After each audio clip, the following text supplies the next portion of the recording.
ले छोटू, अब हो गई ना हमारी रजाई तैयार। अरे वाह दीदी, अब तो ठंड भी नहीं लगेगी, लेकिन मेरा स्वेटर और इस दीवार में से जो हवा आ रही है उसका क्या करेंगे? अरे तो चिंता मत कर, मेरे ट्यूशन वाले बच्चे आते ही होंगे। आज सबसे फीस ले लूंगी और फिर कल तेरे लिए स्वेटर भी ले लूंगी और इस दीवार का भी जुगाड़ निकालेंगे। इसके बाद मिष्टी के ट्यूशन वाले बच्चे आ जाते हैं, जिन्हें पढ़ाने के बाद मिष्टी उनसे फीस लेकर उन्हें वापस भेज देती है और घर के बाकी काम जैसे सफाई, बर्तन और खाना बनाने में लग जाती है। देर शाम हो जाती है और आकाश छुपकर मिष्टी को यह सब करते हुए देख रहा होता है और उसकी आंखों से आंसू निकल जाते हैं। अच्छा, तो इसीलिए मिष्टी हमेशा अपने परिवार के बारे में छुपाती थी। शायद उसे डर लगता होगा कि उसकी गरीबी की वजह से मेरा प्यार कम ना हो जाए। बेटा, आज खाने में क्या बनाएगी? आज भी कोई सब्जी नहीं है। माँ आप चिंता मत करो, मैं कॉलेज से लौटते समय आलू लेती आऊंगी। आज हम आलू के पराठे बनाएंगे। अरे वाह, आलू के पराठे! अरे वाह, आलू के पराठे! लेकिन घर में तेल भी तो नहीं है। अरे माँ कोई बात नहीं, हम आलू की रोटी बना लेंगे और उसने फ्री में धनिया और मिर्च भी दिया है, तो साथ में चटनी भी सिलबट्टे पर पीस दूंगी। मिष्टी की बात सुनकर छोटू खुशी से ताली बजाने लगता है और ये सब देखकर आकाश की आंखों में आंसू आ जाते हैं। चिंता मत करो मिष्टी, ये सब दिन मैं तुम्हें और ज्यादा दिन नहीं देखने दूंगा। ये सोचते हुए आकाश अपने घर लौट जाता है। तभी रामनाथ जी घर में आते हैं। बेटा, आज खाने में क्या बना है? आज तो बहुत भूख लगी है। आज काम मिला था क्या? कुछ पैसे मिले? ये लो, आज मजदूरी के 50 रुपए मिले हैं। बस इतने ही? क्या करूं, मेरा काम ही ऐसा है। अब सर्दियां शुरू हो गई हैं, अब तो शायद इतना भी न मिले। अरे बाबा, आप बेकार की बातें मत करो। और आज हमने आलू की रोटी और चटनी बनाई है। कैसा बाप हूँ मैं, अपने बच्चों को 2 वक्त की रोटी सब्जी तक नहीं खिला पाता। अरे धिक्कार है मुझ पर और हमारी इस गरीबी पर। बाबा आप खुद को मत कोसिए, एक दिन हमारी सारी गरीबी दूर हो जाएगी। जीती रहे मेरी बच्ची। इसके बाद मिष्टी चूल्हे पर सबके लिए खाना बनाती है और सब खाना खाकर अपनी उसी फटी हुई रजाई को ओढ़कर सो जाते हैं। इस दीवार में से तो बहुत ही ठंडी हवा आ रही है। यहाँ मैं अपने परिवार के लिए वास्तव में कुछ नहीं कर सकती। धिक्कार है मुझ पर, जो मैं अपने परिवार को ठंड तक से नहीं बचा पा रही हूँ। भगवान मुझे इतना काबिल बना दो कि मैं अपने परिवार की गरीबी को मिटा सकूं। इसके बाद सब लोग सो जाते हैं और अगले दिन सुबह उठकर मिष्टी घर का सारा काम करके कॉलेज जाती है। अरे मिष्टी, मुझे तुमसे बहुत जरूरी बात करनी है। क्या हुआ और इतनी जल्दीबाजी में क्यों हो?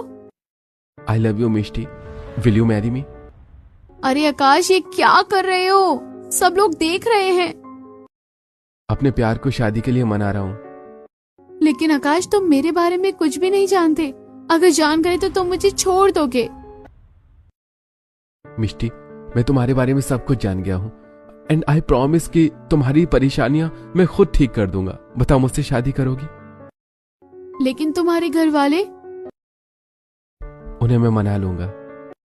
इसके बाद मिष्टी गुलाब लेकर आकाश का प्रपोजल एक्सेप्ट कर लेती है। माँ, मैं शादी करूंगा तो इस लड़की से करूंगा। क्या हो गया अगर वो गरीब है तो? लेकिन आकाश, इतने बड़े घर की बहू खानदानी तो होनी चाहिए। हाँ बेटा, हम अपनी इज्जत को ऐसे ताक पर नहीं रख सकते। ये क्या कह रहे हो देवर जी? एक गरीब गंवार लड़की हमारे घर की बहू बनेगी? कभी नहीं, मैं ये शादी कभी नहीं होने दूंगी। पहली बार मैं भी बड़ी बहू से सहमत हूँ। अब इस बारे में घर में कोई बात नहीं होगी। माँ, मेरी शादी होगी तो सिर्फ मिष्टी से, सुन लो सब। ऐसा कहकर आकाश पैर पटकता हुआ घर से बाहर चला जाता है। कैसा फायदा आयुषी, एक गरीब गंवार लड़की कैसे हमारे साथ खड़ी हो पाएगी? अरे भाभी समझो, अगर उसे हमने घर की बहू बना लिया तो सारे काम हम उसी से करवाएंगे। उसे अपनी नौकरानी बनाकर रखेंगे और हम महारानी बन जाएंगे। और तो और, अगर गरीब घर की लड़की आएगी तो वो हमारे सामने बोल भी नहीं पाएगी और प्रॉपर्टी भी हमारी हो जाएगी। माँ जी के गहने भी हम ही ले लेंगे। बात तो तू सही कह रही है आयुषी। तो क्या करें, माँ जी को शादी के लिए मनाएं? अपने इरादों को एक दूसरे से साझा करके दोनों बहुएं सास के पास जाती हैं। अब माँ जी देखिए, आप खुद सोचिए, अगर देवर जी उस लड़की से भागकर शादी कर लाए तो हमारी क्या इज्जत रह जाएगी। जी माँ जी, इससे बढ़िया तो ये है कि हम खुद उसकी शादी कर देते हैं और शादी हम अपने तरीके से करेंगे ताकि लोगों को शक भी नहीं होगा। और फिर आज के जमाने में लव मैरिज कोई गुनाह भी नहीं है। लेकिन बहू, क्या वो लड़की हमारे घर के रीति रिवाज समझ पाएगी और हमारे स्टैंडर्ड को मैच कर पाएगी? माँ जी, आप उसकी चिंता मत करो, हम उसे सिखा देंगे। ठीक है, तो जैसा तुम्हें ठीक लगे। इसके बाद भारती जी आकाश को आवाज देकर बुलाती हैं। देखो आकाश, हम तुम्हारी मर्जी के आगे झुक तो गए हैं, लेकिन शादी हमारे तरीके से होगी। ठीक है माँ, मैं मिष्टी को इस बारे में बता कर आता हूँ। आकाश तुरंत कॉलेज जाता है और मिष्टी को यह गुड न्यूज देता है। मिष्टी सुनो, माँ ने हमारी शादी के लिए मंजूरी दे दी है। शादी का सारा खर्चा हमारा होगा, शादी हमारे तरीके से होगी। लेकिन फिर मेरी मम्मी पापा का क्या होगा? तुम चिंता मत करो, हम दोनों मिलकर तुम्हारे मम्मी पापा को उनको भी देख लेंगे। मिष्टी शादी की बात सुनकर एक तरफ खुश हो जाती है, एक तरफ उसके मन में अपने मम्मी पापा की चिंता रहती है। लेकिन फिर मिष्टी सोचती है, अगर आकाश के सपोर्ट से मैं अपने मम्मी पापा की गरीबी मिटा सकती हूँ तो मेरे लिए शादी करना सही है। यह सोचकर मिष्टी शादी के लिए हाँ कर देती है। मिष्टी और आकाश की शादी हो जाती है। मिष्टी शादी करके ससुराल आ जाती है।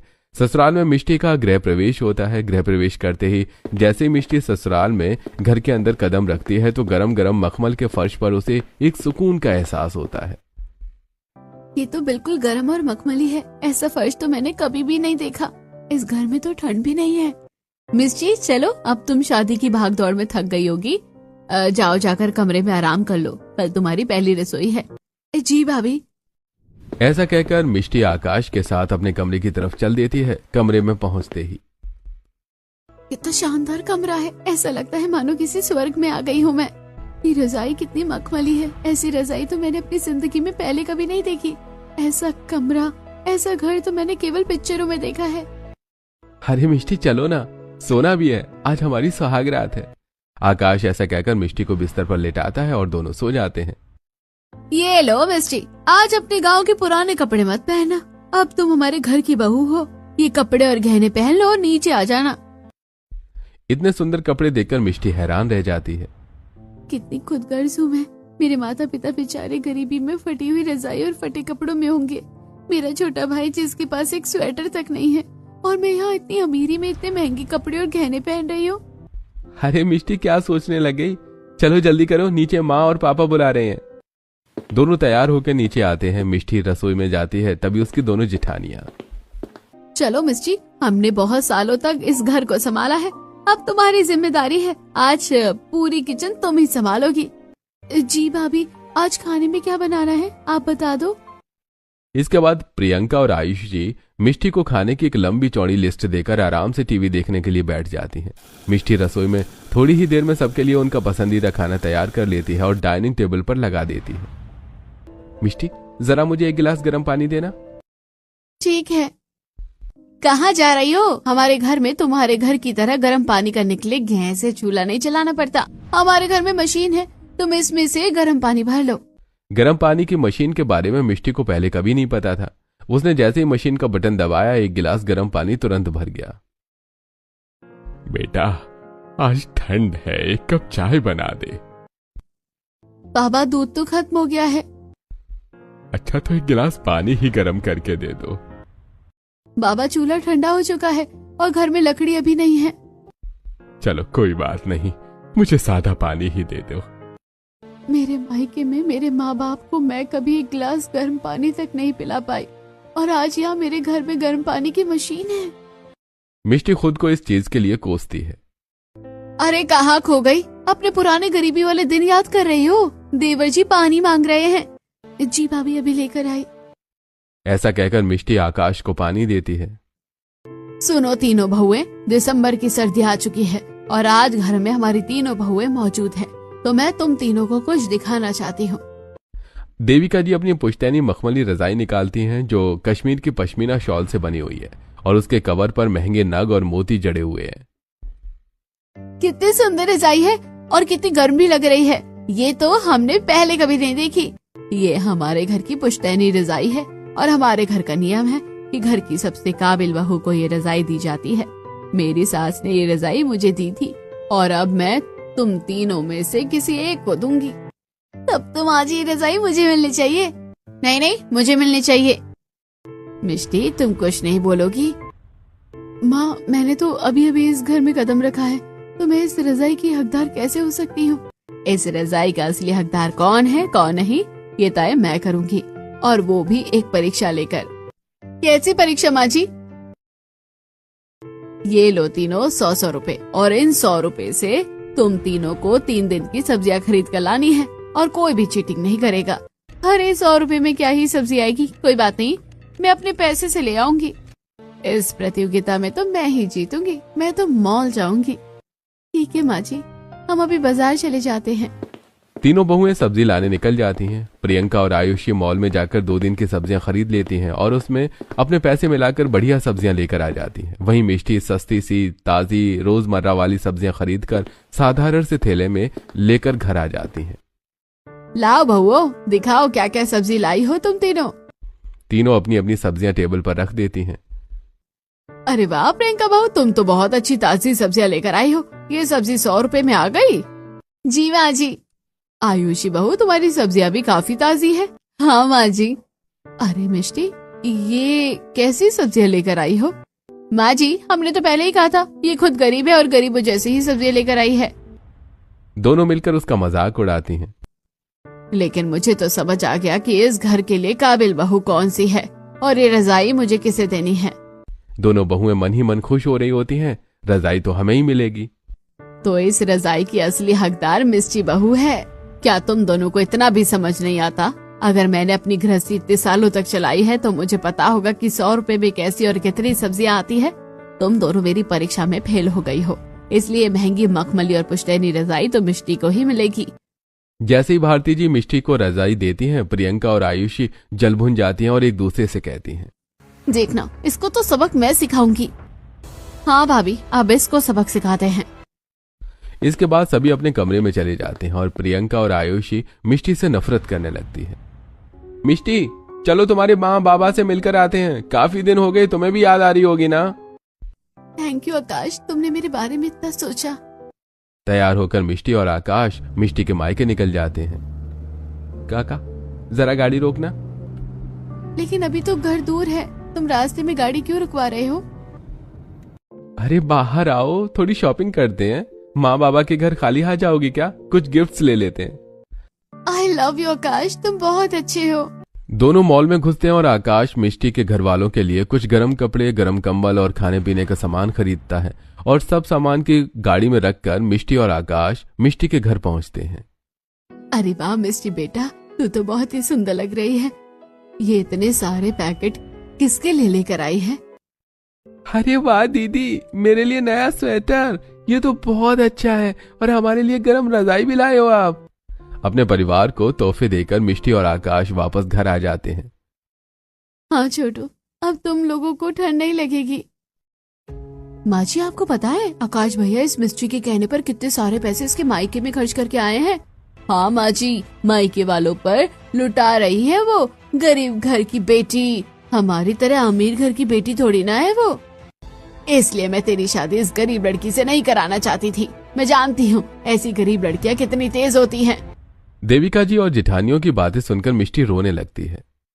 माँ, मिष्टी ने तो मना किया था, मैंने ही कुछ गर्म कपड़े, कंबल और थोड़ा सा सामान उसके घर वालों के लिए लेकर दिया है। शादी से पहले वो उनके लिए काम करके उनकी मदद कर देती थी, इसलिए उसे चिंता हो रही थी। आकाश देविका जी को समझाता है तो देविका जी को बात समझ में आ जाती है, लेकिन प्रियंका और आयुषी देविका जी के मन में मिष्टी के लिए जहर भरती रहती हैं। मिष्टी, मिष्टी इधर आना। जी भाभी, क्या हुआ?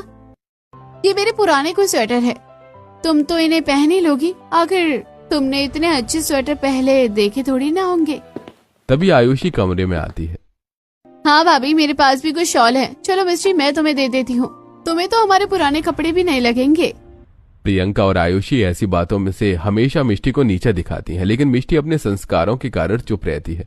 लेकिन भारती जी, उनके दोनों बेटे और सुशील जी ये सब देख रहे होते हैं कि कैसे उनके अमीर घर की बहुएं मिष्टी को नीचा दिखाती हैं। एक दिन रसोई में प्रियंका और आयुषी खाना बनाते बनाते चक्कर खाकर गिर जाती हैं। अरे भाभी, क्या हो गया? अरे चलो जल्दी इनको डॉक्टर के पास लेकर चलते हैं। हॉस्पिटल में दोनों को एडमिट कराया जाता है, जहां पता चलता है कि दोनों बहुएं प्रेग्नेंट हैं। देविका जी, आपकी दोनों बहुएं प्रेग्नेंट है, लेकिन इनकी प्रेगनेंसी में कॉम्प्लिकेशन है, इसलिए इन्हें बेड रेस्ट चाहिए। माँ जी, आप चिंता मत करो, मैं दोनों भाभियों का पूरा ध्यान रखूंगी। इसके बाद दोनों आराम करती हैं और मिष्टी पूरे 9 महीने उनकी सेवा करती है, लेकिन दोनों जिठानियां इसे भी चाल समझती हैं। आयुषी, मुझे लगता है हम मिष्टी को गलत समझ रहे हैं। नहीं भाभी, तुम्हें क्या पता गरीब लड़कियों की चाल, ये तो सब चालबाजी है ताकि माँ जी के गहने और प्रॉपर्टी हड़प ले। हाँ, तुम ठीक कह रही हो। तभी दोनों अपने कमरे में जा रही होती हैं कि अचानक भयानक लेबर पेन शुरू हो जाता है और वो बेहोश हो जाती हैं। अरे भाभी, क्या हो गया? जल्दी से एम्बुलेंस को बुलाओ। माँ जी, जब तक एम्बुलेंस नहीं आती हमें इन्हें सोने नहीं देना चाहिए और गर्म पानी से सिकाई करनी चाहिए। मेरी माँ को मैंने कई बार कहते सुना है। मिष्टी गर्म पानी लाती है, सिकाई करती है और एम्बुलेंस आने तक दोनों को होश में रखती है। इनका ऑपरेशन करना पड़ेगा। क्यों डॉक्टर साहब? इनका प्लेसेंटा काफी नीचे है, दोनों की जान खतरे में है। तभी मिष्टी दौड़कर आती है और कास्टर ऑयल की बोतल लेकर आती है। माँ जी, भाभीियों को ये पिला देते हैं। मेरी माँ कहती है कि इससे डिलीवरी आसान हो जाती है। अरे मिष्टी, तुझे कैसे याद रहा, हमारी सास भी यही कहती थी। इसके बाद दोनों जाकर प्रियंका और आयुषी को कास्टर ऑयल पिलाती हैं और थोड़ी देर बाद कांग्रेचुलेशन देविका जी, आपके घर 2 स्वस्थ बेटे आए हैं और शुक्रिया कहिए अपनी बहू मिष्टी का। इसकी वजह से दोनों की नॉर्मल डिलीवरी हो सकी, वरना ऑपरेशन में जान को खतरा था। मिष्टी बहू, तू ही इस घर की सच्ची बहू है। आज तेरी वजह से मेरी दोनों बहुओं और उनके बच्चों की जान बची है। हाँ जी, ये मेरा फर्ज था। 2 दिन बाद सभी घर वापस आ जाते हैं। भाभी, आप दोनों आराम कीजिए, किसी भी चीज की कोई भी जरूरत हो तो मुझे बताइएगा। मिष्टी, हमें माफ कर देना, हमने हमेशा तुम्हें गलत समझा। तुम हमसे लाख गुना बेहतर हो। भाभी, रिश्तों में माफी नहीं, बस प्यार चलता है। आज से ये घर तुम्हारा भी उतना है जितना हमारा, और मेरी पुश्तैनी मखमली रजाई अब हमेशा तुम्हारी होगी।